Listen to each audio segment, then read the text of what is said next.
Hey pinball fans, let's look at the Wizard of Oz ramp sign installation. First we'll go over what you get in the package. You'll have some zip ties, a piece of Velcro tape that can hold the box onto the game somewhere underneath, and a couple of screws to replace two screws that are in the game. They also come in this envelope which has a link to the instructions that you're probably watching right now. You also get the ramp sign, of course, which has a 3-pin connector for the lighting that goes to the controller box, and the controller box also comes with a 12-volt pigtail that will go into the game to power the mod.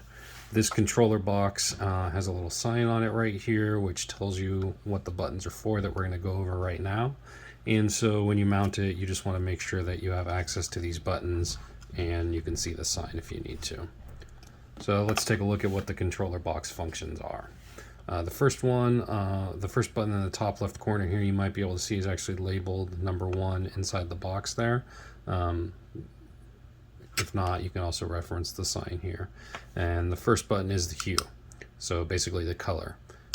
You have, I think, 5 or so different settings here, and it just changes the overall look of the color that's coming out of the lights.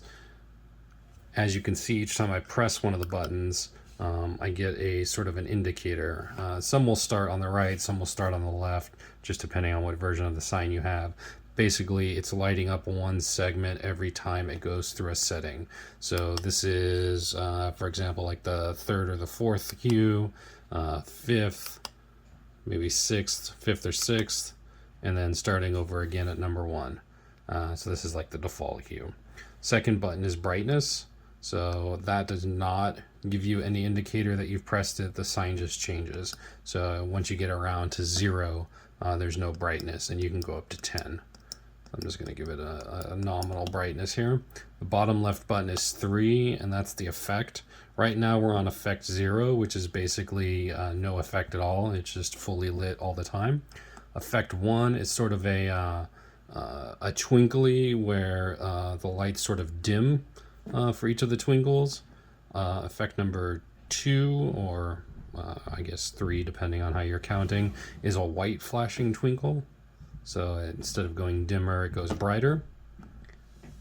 Number 4 is a chase sequence. So you can see follows like that. Number 5 is a sort of an up-down rotating flash. And the last one is then a random rotation of those different effects.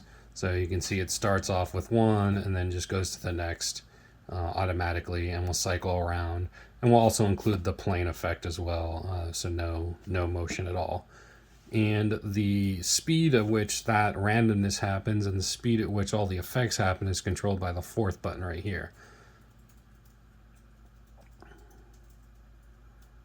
So you can see they're going much quicker now, and the time between each effect change is much smaller.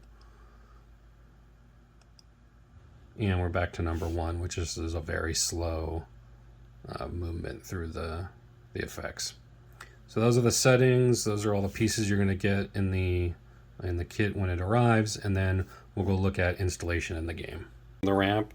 It's just on the front of these metal brackets. There's one on each side.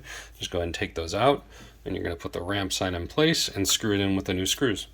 That's really all the hardware installation.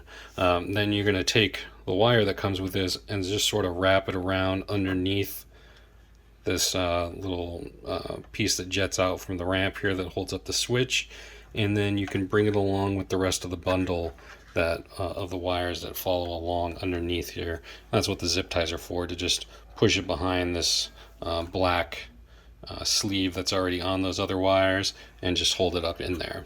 And then you're going to bring it around, and it's going to follow that bundle right down into the hole that's in the plastic down there. I don't know if you can see it. Let's see if I can get it to it from this angle. Yeah, there we go. So you can see the red, green, and white wire that's following the black ones down into the hole in the plastic, and that just follows down into a hole in the playfield. So I was able to just fish the wire from the top down into that hole. Worst case scenario, you can take a zip tie, really long zip tie, and just shove it up from the bottom of the playfield into that hole. And then when it comes up here, sort of somewhere around here, you can tape on the 3-pin connector to that zip tie and then pull it back down like a little fishing line. But I don't think you'll have any problem just shoving it right into the hole.